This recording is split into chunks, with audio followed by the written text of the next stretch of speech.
She sat in the back of the oppressive wood-panelled room, a ghost in a borrowed black dress. The family in the front row, the widow, the son, the daughter, looked through her as if she were made of glass. They were the Blackwells, a dynasty of steel and ice, waiting to claim their empire. She was Seraphina Hayes, the nurse who had held the old man's hand. No one noticed her. No one spoke to her. But in 10 minutes, her name would be the only one that mattered, unleashing a war that would expose a secret buried for 30 years. The offices of Covington, Steele, and Croft were designed to intimidate. They occupied the 40th floor of a glass and steel tower in downtown Chicago, but the inside was a fortress of old-world money. Mahogany walls, smelling faintly of lemon oil and old leather, were adorned with portraits of men long dead. The carpet was so thick it seemed to absorb all sound, all hope. Seraphina Hayes sat on a spindly-legged chair near the door, her worn handbag clutched in her lap. She felt like a mouse that had wandered into a lion's den. In the front row, on a plush leather sofa, sat the Blackwells. Catherine Blackwell, the widow, was a sculpture of icy blonde perfection. Her black Chanel suit was impeccable, her grief manifested as a single, flawless pearl earring. She hadn't shed a tear at the funeral. She'd merely seemed inconvenienced. Beside her, Marcus Blackwell, the heir apparent, tapped his $20,000 Patek Philippe watch. He was a man bursting out of his custom-tailored suit, his face ruddy with impatience and expensive scotch. He'd been an acting CEO of Blackwell Industries for a year, and everyone knew he was waiting for the acting to be removed. Then there was Beatrice Blackwell Smythe, the daughter. She'd married into an even older name and radiated a brittle, aristocratic disdain. She was currently whispering to her mother, loud enough for Seraphina to hear. "Mother, must we be here? It's so funereal. Can't Finch just email us the distribution?" "It's protocol, dear," Catherine murmured, her eyes fixed on the empty chair at the head of the massive conference table. "Your father was a traditionalist. That is, when he wasn't being a sentimental old fool." Seraphina flinched. She was, she assumed, the sentimental fool's final project. She had been Arthur Montgomery Blackwell's private nurse and companion for the last 2 years of his life. The family had hired her, barely glanced at her resume, and then dismissed her from their minds. They had visited their patriarch at Blackwell Manor once a month for a mandatory, silent, 30-minute dinner. Seraphina had been there every day. She was the one who listened to his stories about building his empire. She was the one who held a glass of water to his lips when the tremors in his hands grew too strong. She was the one who sat with him on the terrace at 3 a.m. when the pain kept him awake, listening as he pointed out the constellations, his voice thick with regret. A door opened, and Mr. Alistair Finch entered. He was a tall, thin man who looked as old as the mahogany. He carried a single, leather-bound document. "Thank you all for coming," he said, his voice dry as parchment. He sat, adjusted his spectacles, and looked at the family. His eyes flickered, just for a millisecond, to the back of the room.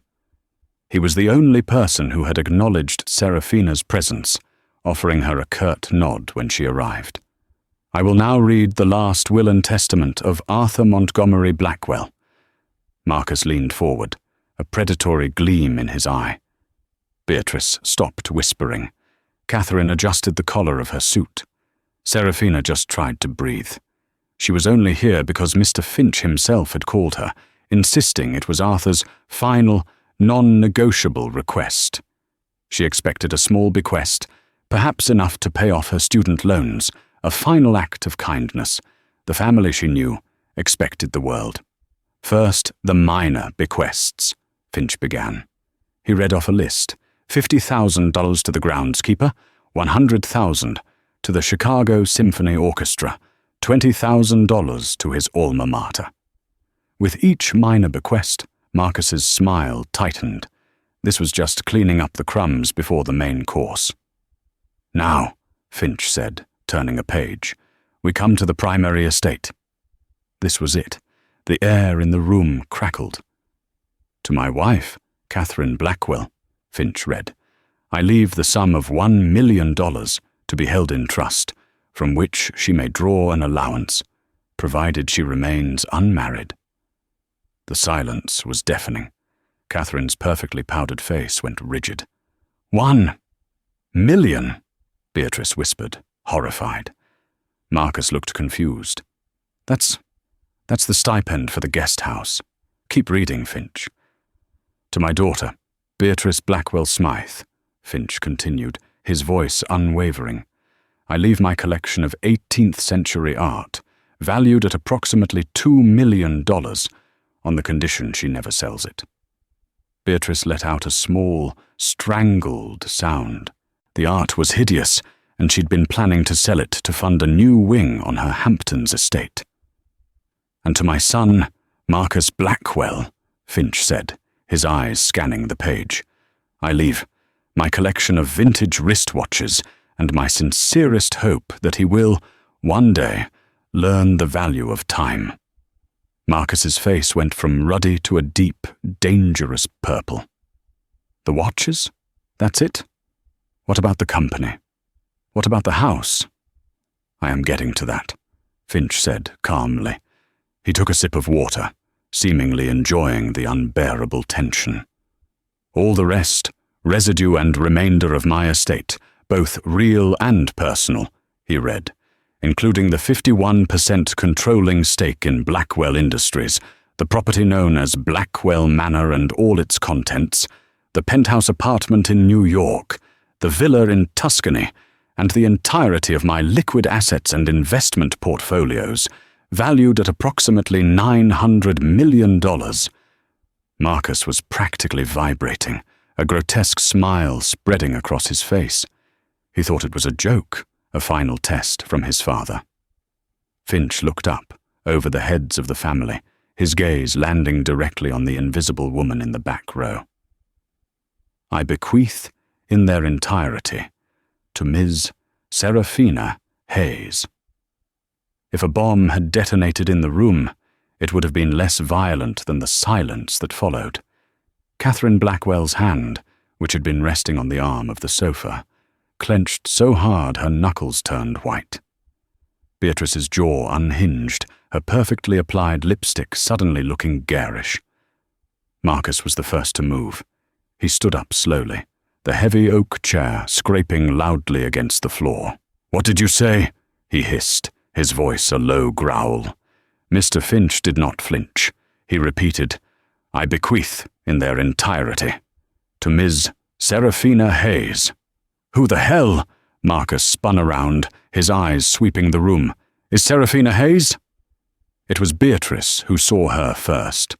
Her gaze traveled to the back of the room, to the insignificant woman in the cheap dress. Her eyes widened, first in confusion, then in pure, unadulterated contempt. "It's her," Beatrice whispered, pointing a trembling, diamond-ringed finger. "It's the nurse." 3 pairs of eyes, blue and cold as glacial ice, snapped to Seraphina. It was the first time they had ever truly looked at her. In that moment, she was no longer glass. She was an obstacle. She was the enemy. Seraphina felt the blood drain from her face. She couldn't feel her hands. She wanted to be sick. 900 million. The company. The house. "No," she whispered, shaking her head. That can't be right. That's a mistake." "The only mistake," Marcus snarled, taking a step toward her, "is that you're still breathing." "Mr. Blackwell," Finch's voice cut through the room like a whip. "Sit down. Any threats will be noted." "This is a joke," Marcus roared, ignoring him and advancing on Seraphina, who shrank back against the wall. You little gold-digging leech! What did you do? What did you do to him? Did you poison his mind? Did you sleep with him? Marcus! Catherine's voice was sharp. She was on her feet now, her composure cracking, revealing the raw fury beneath. Don't be grotesque. She turned her venom on Finch. Alistair, this is a farce. My husband was senile. He was medicated. He was not of sound mind. This creature obviously exerted undue influence. The will is invalid. We will contest this. We will have her arrested. I assure you, Mrs. Blackwell, Finch said, opening his briefcase, that will not be possible. Arthur was, as you say, a traditionalist. He anticipated your reaction. He pulled out 3 documents and slid them onto the table. These are 3 separate, independent psychiatric evaluations conducted by 3 of the top specialists in the country. The last one was conducted just 48 hours before he signed the will. All 3 declare him to be of perfectly sound mind and body, and acting of his own free will. He pulled out a 4th item, a small sealed envelope. He also recorded a video statement to be played in the event of a contest. Would you like me to play it?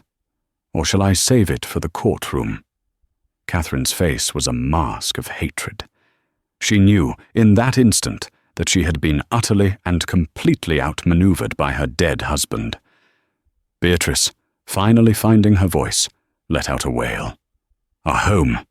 He gave our home to a servant.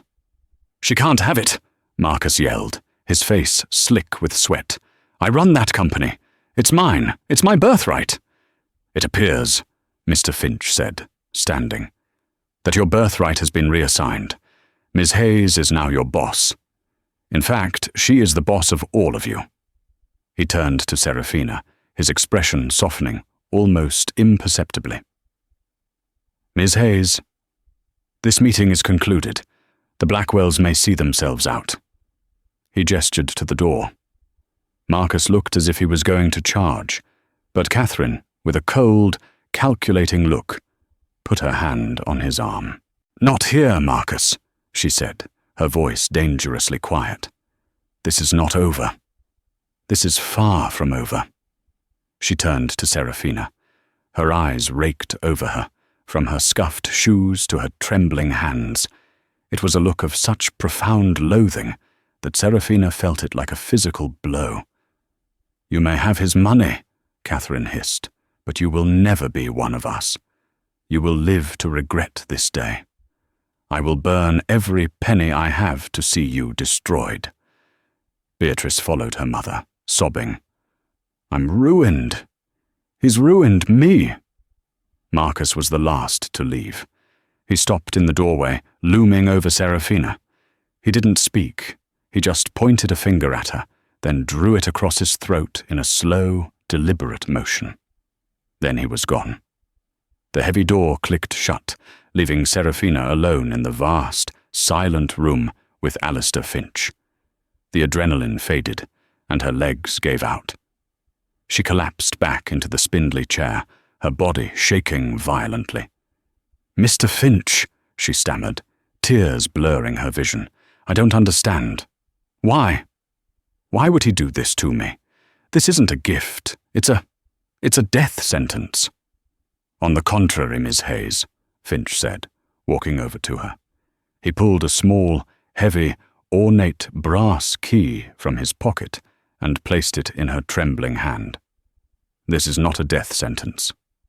He then handed her a thick, cream-colored envelope, sealed with the Blackwell family crest. Her name was written on the front in Arthur's familiar, shaky hand. This, Mr. Finch said, is your armor. Seraphina didn't go to Blackwell Manor. The thought of that cold, sprawling monument to a loveless family made her skin crawl. She didn't go to the New York penthouse or the Tuscan villa. She took a taxi back to her tiny, one-bedroom apartment on the north side, the one with the rattling radiator and the view of a brick wall. The key felt like a block of ice in her pocket, and the letter felt like a bomb in her handbag. She locked her door, slid the chain across, and leaned against it, her heart hammering against her ribs. The transition from invisible nurse to billionaire target had taken less than 15 minutes. She sat on her second-hand sofa, the thick envelope heavy in her lap. For a long time, she just stared at her name. Serafina. He had always used her full name. "Serafina," he would say, "you have honest eyes, a rare commodity." With trembling fingers, she broke the wax seal. Inside were several pages of thick, watermarked stationery, covered in Arthur's spidery script. "My dearest Serafina, if you are reading this, then I am gone, and the first battle has been fought. I am so very, very sorry for what I have just put you through. I know you. I know you did not ask for this. I know you are terrified. But I also know your strength, a strength my own bloodline has never possessed. I am not giving you a gift, Serafina. I am asking you to accept a burden. I am asking for one last act of service. Not for me, for your father." Serafina froze. My father? Her father, David Hayes, had died when she was 10. He was a brilliant gentleman, an engineer who, her mother had always said, died of a broken heart. He'd lost his job, his savings, and his reputation in some corporate swindle she had never fully understood. His death had plunged her and her mother into a life of poverty, a life she was still climbing out of. She read on, her blood turning to ice. "You will not remember me, but I knew your father." David Hayes was my first partner. He was my best friend. He was the H in B&H Technologies, the company that would one day become Blackwell Industries. He was the genius. I was just the salesman. In 1995, we were on the verge of a breakthrough. David had designed a processing chip that would change computing. We were going to be kings. But my family, my wife, Catherine, and my son, Marcus, they saw only a payday. They saw your father as an obstacle. Marcus, even then, was a gambler. He was in deep to the wrong people. Catherine wanted a faster track to the socialite world. They conspired. They forged documents, created a false paper trail that implicated David in embezzling funds. They accused him of selling his own designs to a competitor. They forced me to choose, my family or my friend. I was a coward, Serafina. I chose my family. I let them push David out. I stood by while they ruined him, while they took his name off the company, while they stole his life's work. They bankrupted him. And it killed him. Serafina let out a choked sob, her hand flying to her mouth. The letter was shaking. All these years, she'd thought he was a failed businessman. He'd been destroyed. I have lived with that sin for 30 years. I watched my wife become a monster of ambition and my son become a creature of pure greed. I let them build an empire on the grave of a better man. I couldn't stop them, but I could create a contingency. 2 years ago, I found you. It was not an accident, Serafina. I sought you out. I needed to see if any of your father's decency had survived in you. And it had. You spent 2 years caring for the man whose family destroyed yours. You did it with kindness, with patience, with a quiet dignity that shamed me to my core. My family failed every test I ever gave them. You passed them all without ever knowing you were being tested. This is not a gift. It is restitution. It is the restoration of what is rightfully yours. Blackwell Industries was built on your father's genius. It belongs to you, but they will not let it go. They will try to destroy you, just as they destroyed him. Which brings me to the key. Serafina looked at the heavy brass key on her coffee table. It was ornate, old-fashioned. The key opens a room in Blackwell Manor. A room that only I and now you know exists. Go to the library. Find the third shelf, the section on Roman history. Find the copy of The Meditations of Marcus Aurelius. It is a false book. Behind it is a keyhole. Use the key. Inside, you will find my real legacy. Not the money. Not the company. You will find the truth. I have spent the last decade compiling it. My family believes I was a doddering old fool. In truth, I was a historian. This is your arsenal, Serafina. Do not be afraid to use it. They will show you no mercy. Show them no quarter. Avenge your father. Be brave. I am so proud of you. Your friend, Arthur Serafina, sat in the silence of her apartment for a full hour. The shock was replaced by a cold, hard clarity. The trembling stopped. The fear was still there, but now it was forged into something new. It wasn't fear. It was rage. She stood up, walked to her tiny kitchen, and poured herself a glass of water. She looked at her reflection in the dark window. She saw her father's eyes looking back at her. They will show you no mercy. Show them no quarter. She picked up her phone and dialed the number on the business card Mr. Finch had given her. "Mr. Finch," she said, her voice steady and clear. "It's Serafina Hayes. I need you to arrange access to Blackwell Manor. I'll be there in 1 hour." Blackwell Manor was a fortress of limestone and dark glass perched on the edge of Lake Michigan. It wasn't a home, it was a statement. It declared that its occupants were untouchable, above the concerns of mortal men. When Serafina arrived in a car service arranged by Finch, the massive iron gates were shut. A private security guard, a burly man named Peterson who had always sneered at her, stepped out of the guardhouse. "Can't let you in, Miss Hayes," he said, not bothering to hide his smirk. "Mrs. Blackwell's orders. You're trespassing." "Mr. Peterson," Alistair Finch said, stepping out of his own car, which had pulled up behind hers. "This is Ms. Serafina Hayes, the current and sole owner of this property. The documentation was sent to your security firm an hour ago. If you impede her access, you will be arrested for criminal trespassing and obstruction. Are we clear?" The guard's smirk vanished. He fumbled for his keycard and the gates groaned open. Serafina walked through the massive front doors. The staff, led by the housekeeper, Mrs. Davies, a woman loyal only to Catherine, were lined up in the grand foyer. They stared at her with open hostility.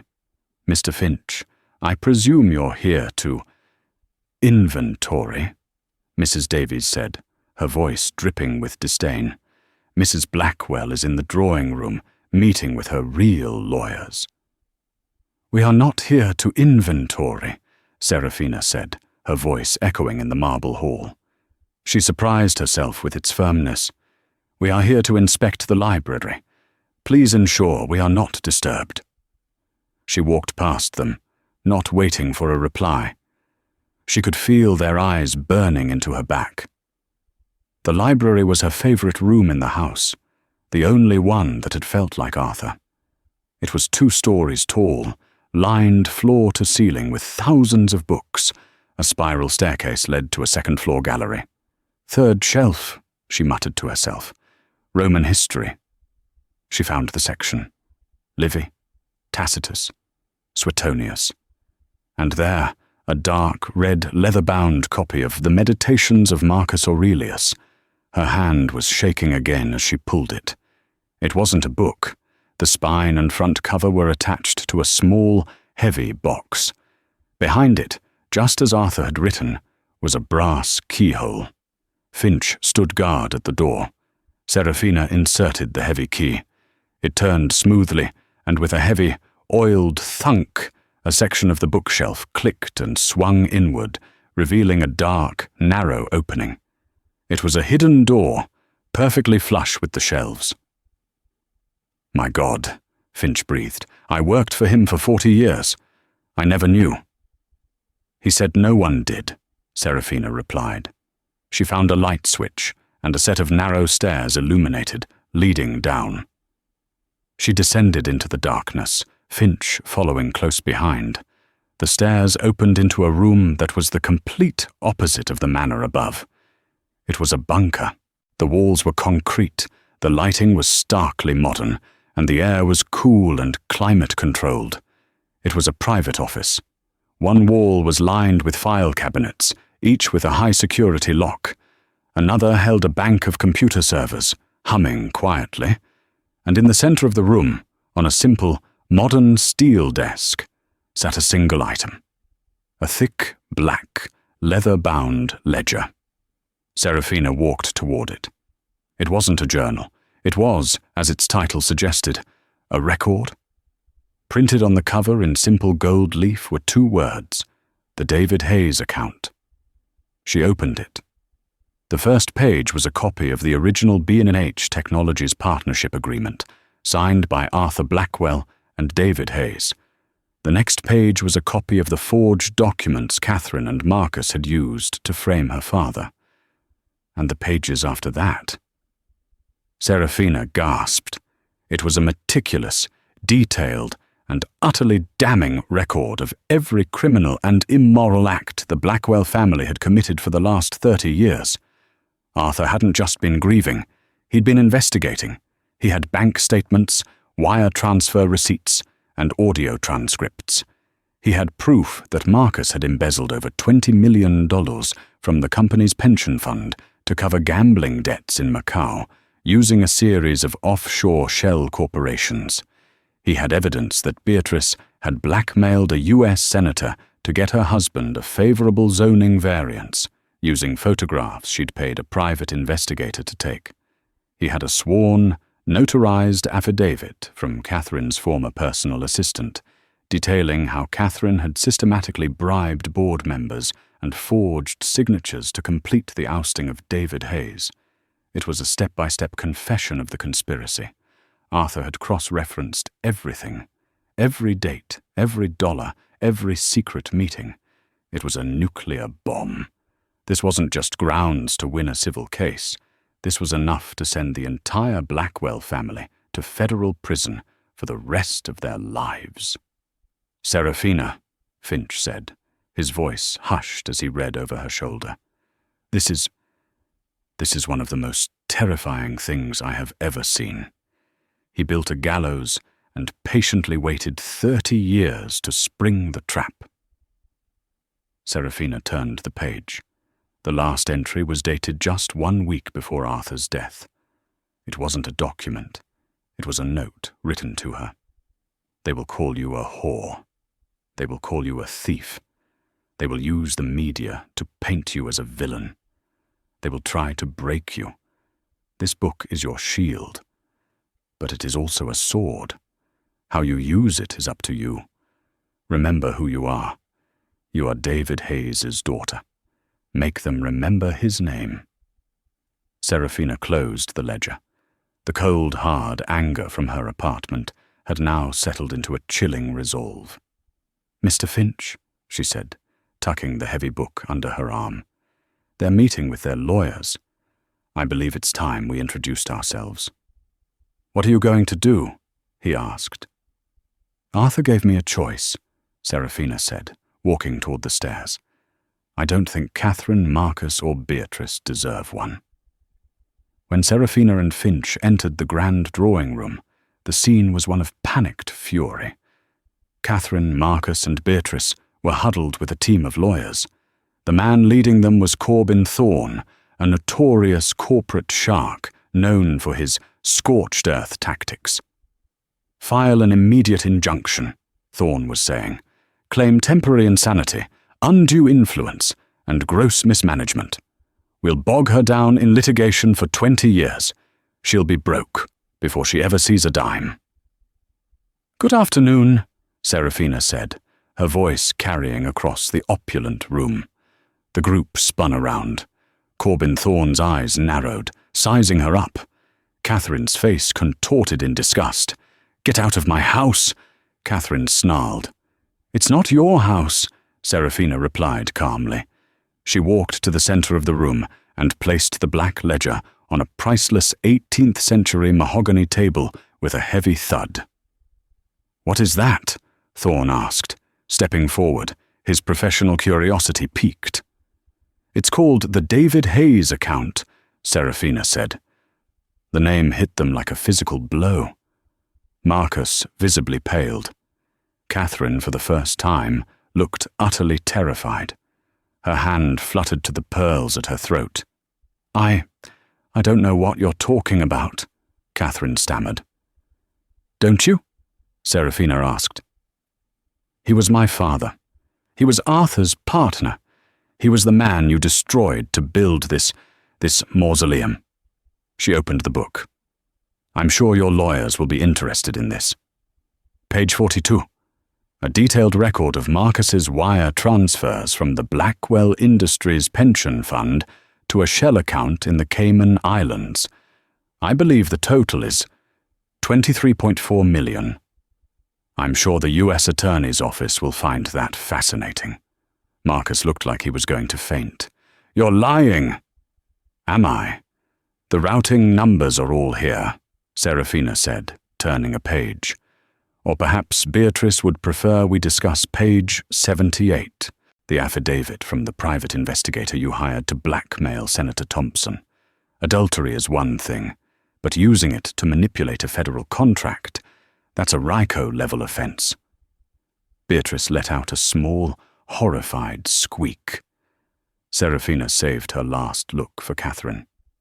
And then, there's the masterpiece, the entire first section, a 30-year conspiracy to commit corporate fraud, forgery, and wire fraud, all to steal my father's company. She looked at Corbin Thorne, who was staring at the book, his predatory smile completely gone. "This is not a will contest, Mr. Thorne," Serafina said, her voice ringing with an authority she never knew she possessed. "This is a criminal confession, and I am now the sole owner of Blackwell Industries, the company you defrauded." She turned back to the family. They were broken. The Ice Queen, the arrogant heir, the snobbish princess, they were just small, terrified, guilty people. "Here is what is going to happen," Serafina said, her voice dropping to a steely whisper. "You are going to call off your lawyers. You are going to drop your contest. You will pack 1 suitcase each. A car will be here in 1 hour to take you to a hotel. You will never set foot in this house or any other Blackwell property again. You will sign a full abdication from the board. In exchange," she paused, "I will consider not handing this book over to the district attorney." You can't," Catherine whispered. "I can," Serafina said. "I'm the boss now. You have 1 hour." She turned and walked out of the room, Finch at her side. The next few weeks were a blur. The media went insane. "Mystery nurse inherits Blackwell fortune," screamed the headlines. Paparazzi camped outside her apartment building, forcing her to move into a secure condo downtown, paid for by the estate. The Blackwells, however, went silent. Just as she had demanded, they dropped their contest. Corbin Thorne released a statement saying the family wished Ms. Hayes well and were confident in her ability to lead Blackwell Industries. They had vanished from public life. Serafina, guided by Finch and a new, hand-picked board, took control. The first few meetings were brutal. The executives, all loyal to Marcus, treated her with open contempt. "With all due respect, Miss Hayes," one silver-haired vice president named Robert Sterling said, "what does a healthcare professional know about global logistics?" Serafina sat at the head of the long table, the seat Arthur used to occupy. "Mr. Sterling," she said, "I know that you've been signing off on Marcus Blackwell's fraudulent expense reports for 5 years. I know that you've been COO of a company whose pension fund has been systematically plundered. And I know that your signature is on the illegal wire transfer authorization from 2023. So, with all due respect, you have 2 options. You can answer my questions honestly and help me fix this mess, or I can call security. What's it going to be?" The contempt vanished. The executives fell in line. Serafina worked 20-hour days. She was not a natural CEO, but she was a fast learner, and she had one thing the Blackwells never did: a conscience. She dug into the company's files. She found where Marcus had cut corners, where he'd exploited workers, where he'd polluted. She also found herself incredibly, deeply lonely. She was the richest woman in Chicago, and she had no one. She was an island, surrounded by sharks. The power was immense, but it was cold. One night, exhausted, she was reviewing a quarterly report when Finch brought her a cup of tea. "You're doing well," he said gently. "You're a natural. You have your father's mind." "I don't," Serafina said, rubbing her temples. "I'm just angry. I'm running this whole thing on pure rage. What happens when it runs out?" "Then you run it on principle," Finch said. Arthur knew what he was doing. He didn't just give you the money. He gave you a purpose. He was right. But the victory felt hollow. The Blackwells were gone, living in quiet disgrace. But they were free. They were rich, even without the empire. Catherine had her trust, Beatrice her art, Marcus his watches. They had gotten away with it. Her promise to consider not pressing charges felt weak. It felt like her father's cowardice. That's when the phone call came. It was from an unknown number. "Ms. Hayes?" The voice was gravelly, frightened. It was Marcus. "What do you want, Marcus?" I need to see you. Please, it's my mother. She's not right. She's obsessed. She's planning something. I think you're in danger." Serafina agreed to meet him, against Finch's strenuous objections. She chose a public place, the crowded atrium of the Chicago Cultural Center, under the massive Tiffany dome. She brought her own security, 2 plain-clothed men who stayed 20 feet away. Marcus looked terrible. He had lost weight. His expensive suit hung on him, and his hands were shaking. He looked like a man who hadn't slept in a month. "Thank you for coming," he rasped, sitting across from her. "What is this, Marcus?" "It's my mother," he said, his eyes darting around. "She's lost it. You took everything. Her name, her house, her power. She's been meeting with very bad people. Not lawyers. People like the ones I used to owe money to." "What are you talking about?" "She has a new will," he whispered, leaning in. She found a new will, one that supersedes yours. It leaves everything to her. It's dated 2 days after yours was signed." Serafina's blood ran cold.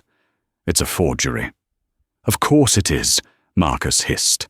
"But it's a perfect forgery. She's found an expert, and she has a witness. A nurse from the hospital. She paid her off. She's going to claim Arthur signed it during a moment of lucidity just before he died, after you'd left. She's going to file it tomorrow." "It won't work," Serafina said, though her heart was pounding. "Finch has the video statement. He has the psych evaluations." "You don't understand," Marcus said, grabbing her arm. "Her new story isn't that you influenced him. Her new story is that you murdered him. She's going to claim you found out about the new will and you overdosed his medication. She's paid a coroner to back it up. She's going to have his body exhumed. She's not trying to win a civil case, Serafina. She's trying to put you in prison for murder." Serafina stared at him, horrified. This was a level of evil she hadn't anticipated. "Why are you telling me this?" she asked. "Why betray her?" Marcus looked down at his trembling hands. "Because she's using my contacts, the forger, the coroner. These are dangerous men. When this is over, they're not just going to walk away. They'll own us. She's drowning us all." He looked up, his eyes desperate. "And she's going to use the pension fund money, the money I stole. She found my offshore accounts. She's draining them to pay these people. She's ruining me." Serafina almost laughed. It wasn't conscience, it was self-preservation. He was still the same pathetic creature. "What do you want, Marcus?" "A deal," he said, his voice regaining a fraction of its old confidence. "I'll testify. I'll tell the court the will is a forgery. I'll tell them everything she's planning. I'll be your star witness. In exchange for what? Immunity. From the pension fund theft. You have that ledger. You give me the pages about me. You sign a document saying you won't pursue charges. I save you. You save me." He was offering her a deal with the devil. If she refused, she faced a murder trial, a forged will, a bought-off coroner. It was plausible. A jury might believe it. Catherine Blackwell was the grieving widow. Serafina was the nurse who'd mysteriously inherited $1 billion. But if she accepted, she was letting him get away with stealing millions from his own employees. She would be just like Arthur, a coward choosing the easy way out. "I am David Hayes's daughter," she thought. "No, Marcus," she said, standing up. "What? Are you crazy? She'll destroy you." "No, she won't," Serafina said, her voice like ice. "You seem to have forgotten something. I have the ledger. I have the truth. You want to make a deal? Fine. But not here." She leaned down. "You will come to Alistair Finch's office tomorrow at 9 a.m. You will bring the forger's name, the coroner's name, and every piece of evidence you have on this new will. You will sign a full confession for your own crimes. And in exchange, I will ask the DA to note your cooperation when I hand them the entire file. Maybe they'll give you 10 years instead of 20. That's the only deal you're getting." Marcus stared at her, his face ashen. He had been so sure she'd be terrified. He had mistaken her quietness for weakness. It was the same mistake his entire family had made. "You'd risk a murder trial," he whispered. "You'd risk prison to protect your mother?" she countered. "I'll see you at 9 a.m. She turned and walked away, her security detail falling in step around her. She was terrified, but she was also, for the first time, in complete control. The next morning, Marcus didn't show up. 9 a.m. came and went. At 10:15 a.m., Alistair Finch entered his conference room, where Serafina had been waiting. "He's not coming," Serafina said, her stomach sinking. "No," Finch said, his face grim. "He's not. But Catherine is. She's filed the new will, and she's filed a petition for an emergency hearing and an order to exhume Arthur's body. The hearing is this afternoon. She's accusing you of first-degree murder." The emergency hearing was not held in a grand, wood-panelled courtroom, but in a functional, windowless chamber reserved for probate and emergency motions. It was, if possible, even more claustrophobic. The air was thick with the scent of floor wax and controlled panic, but the media had found it. The room was a circus. Flashbulbs went off in a blinding, constant staccato, capturing every flicker of an eyelid, every bead of sweat. Serafina sat at the defense table, her hands folded in her lap. She had chosen a simple, modest navy suit, a conscious echo of the nurse she had been. She looked like a sparrow set upon by vultures. Across the aisle, Catherine Blackwell was giving the performance of her life. Dressed in bespoke Parisian morning black, a delicate lace veil covering her face, she was the very image of the wronged, grieving widow. She clutched a silk handkerchief to her lips, her shoulders trembling delicately. Beside her, Corbin Thorne, her shark of a lawyer, radiated a smug, predatory confidence. He was here to gut a fish, and he knew it. "Your Honor," Thorne began, his voice a smooth, confident baritone that filled the small room. "We are here today not just to correct a grievous financial wrong, but to stop a criminal." He turned, his eyes sweeping over Serafina with theatrical disdain. "We are here to expose a predator, a woman who, in a grotesque abuse of trust, preyed on a sick, vulnerable and elderly man. She was his nurse, his caregiver. She was, in essence, an angel of mercy." He paused, letting the words hang, or so he thought. But it seems this angel was more interested in his bank account than his well-being. She plied him with drugs, isolated him from his loving family, and, in a moment of his deepest confusion, had him sign a will that is nothing short of a fantasy. He gestured to Serafina. "The defense will show you a video of a sick, rambling man. We, however, will show you something far more concrete." With a flourish, he produced the forged will. "This, Your Honor, is the true last will and testament of Arthur Blackwell, signed just 2 days before his passing, in a moment of profound lucidity. A moment where he realized his mistake and sought to restore his legacy to his family, where it belongs." He then produced the paid-off nurse's affidavit. "We have a sworn statement from another caregiver, a Ms. Lydia Kent, who witnessed Ms. Hayes berating Mr. Blackwell, pressuring him, threatening him." Finally, he held up the bought-off coroner's preliminary report. "And most chillingly, Your Honor, we have this.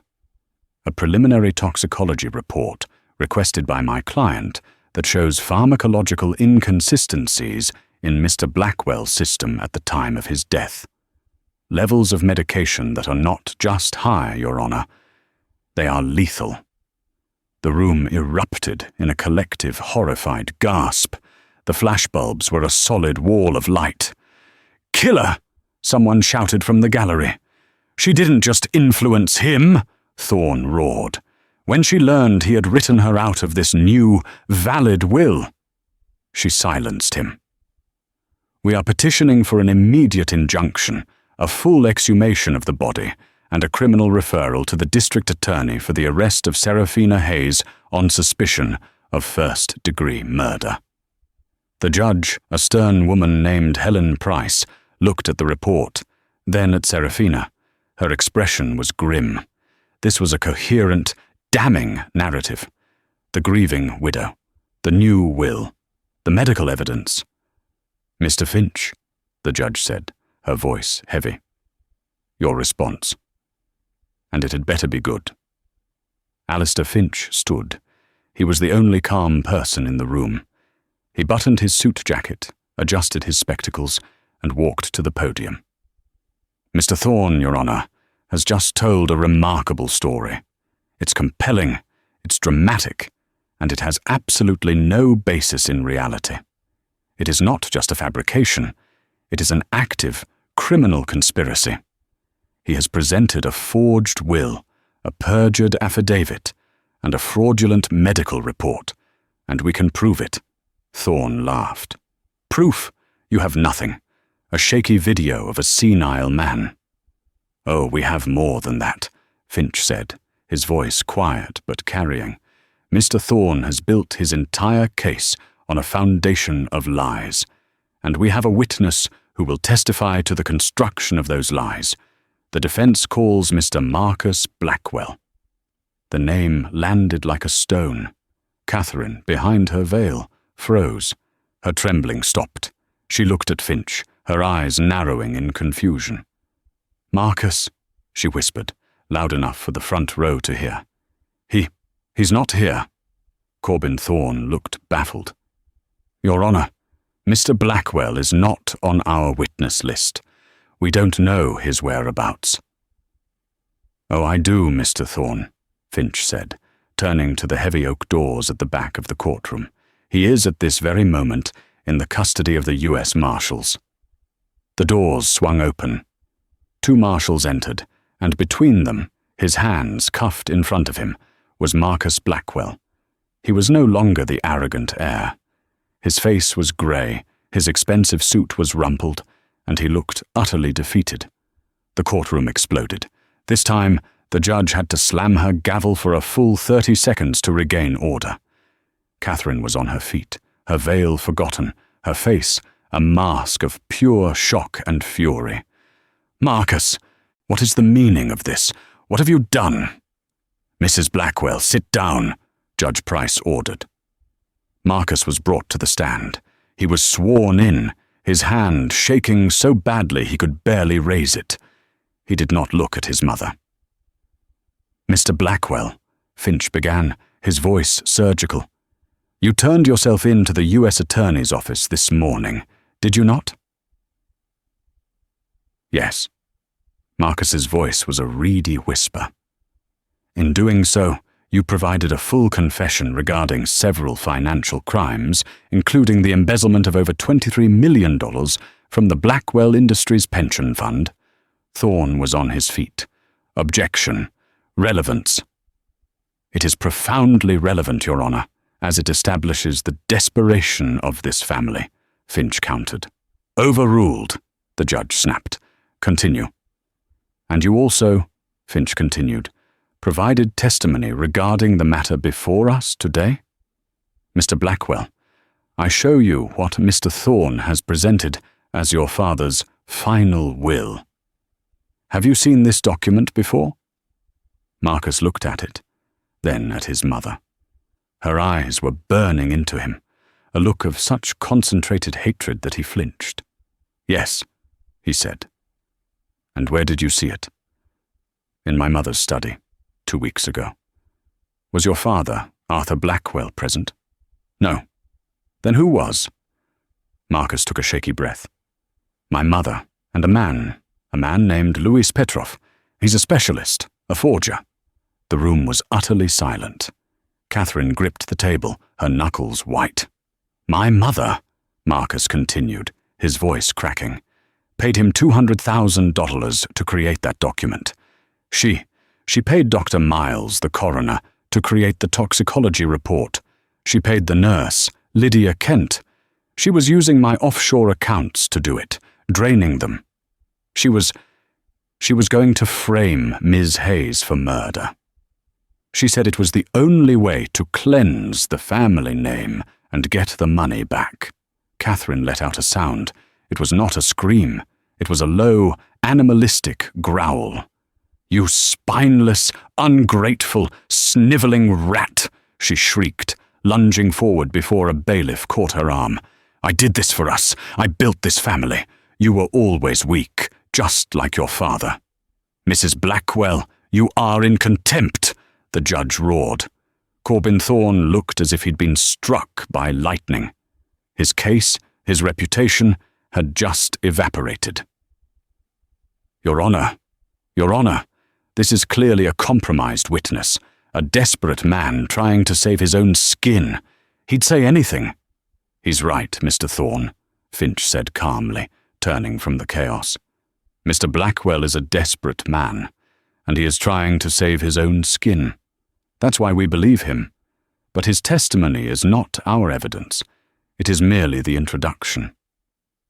Finch walked back to the defense table, where Serafina sat, watching, her face pale but her eyes steady. He lifted the heavy, black leather ledger. "Your Honor, you want to know why Arthur Blackwell left his fortune to Ms. Hayes? You want to know why Catherine Blackwell would go to such lengths? Forgery, bribery, conspiracy to commit murder? The motive isn't in any of these fraudulent documents. It's in this." He placed the book on the judge's bench. The thud was the only sound in the room. "It's called the David Hayes account, and it is Arthur Blackwell's personal, 30-year meticulous record of the crimes, frauds, and immoral acts of his own family." Catherine, who had been struggling against the bailiff, went utterly still. The blood drained from her face. This was the blow she had not anticipated. The book. "It details," Finch announced to the stunned courtroom, "the original sin. A 30-year-old conspiracy led by Catherine Blackwell to defraud, bankrupt, and ultimately destroy Arthur's first partner, a man named David Hayes." Finch turned and pointed directly at Serafina, a man who was her father. "The will was not theft, Your Honor. It was restitution. This book contains the proof of the pension fund theft. It contains the details of the senatorial blackmail. And it contains, in Arthur's own hand, a full account of the corporate fraud that built the Blackwell empire." He looked back at the judge. "This hearing is a mockery. It's the final, desperate act of a criminal dynasty. We move for immediate dismissal, and we ask that the court recognize the U.S. Attorney and 2 federal agents who have been patiently waiting in the gallery. I believe they have an arrest warrant for Mrs. Catherine Blackwell, and quite possibly," he added, with a cold look at Thorne, "for her counsel on charges of conspiracy, forgery, and suborning perjury." As the agents moved in, Catherine didn't fight. She didn't weep. The Ice Queen had shattered, leaving only a hollow, defeated woman. She was cuffed, and as they led her past Serafina, she stopped. Their eyes met for the first time as equals. "It was all for nothing," Catherine whispered, not in remorse, but in bitter, profound regret. Then she was gone. The epilogue was swift. The reckoning was total. The Blackwell Empire, built on a grave, had collapsed into one. Catherine was convicted and died in prison 2 years later. Marcus, for his testimony, served 7 years for embezzlement and was released a penniless, broken man. Corbin Thorne was disbarred. The headlines changed overnight. The Ghost's Revenge. The Stolen Empire. The invisible nurse who avenged her father. Serafina Hayes was, for a time, the most famous woman in the world. She moved into the New York penthouse, but she rattled around in it. The silence was heavier than it had been in her tiny apartment. The victory was cold. She had won. She had avenged her father. But she was now the sole proprietor of a monument to his destruction. So, she made a different choice. She was not a Blackwell. She was a Hayes. She did not keep the empire. She dismantled it. She sold Blackwell Industries to a more ethical competitor, with one condition. The plundered pension fund was to be made whole, with interest, and every employee was to be protected. She sold Blackwell Manor, and it was turned into a public art museum. She sold the penthouse, the villa, the watches, and the art. 1 year after that day in court, Serafina Hayes sat on a park bench, eating a sandwich. She wore jeans and a simple sweater. She was no longer a billionaire. She had taken the entire $900 million, the money that should have been her father's, and created the David Hayes Foundation, the nation's largest legal defense fund for victims of corporate fraud and white-collar crime. Alistair Finch, now happily retired, walked up and sat beside her, handing her a simple cup of coffee. He was the pro bono chairman of the foundation's board. "You know," he said, "you just approved a grant that will probably save 1,000 families from the next Marcus Blackwell." Serafina smiled, watching the children play on the grass. The rage was gone. The fear was gone. The terrible, crushing weight of Arthur's burden was finally lifted. "You look like him today," Alistair said, quietly.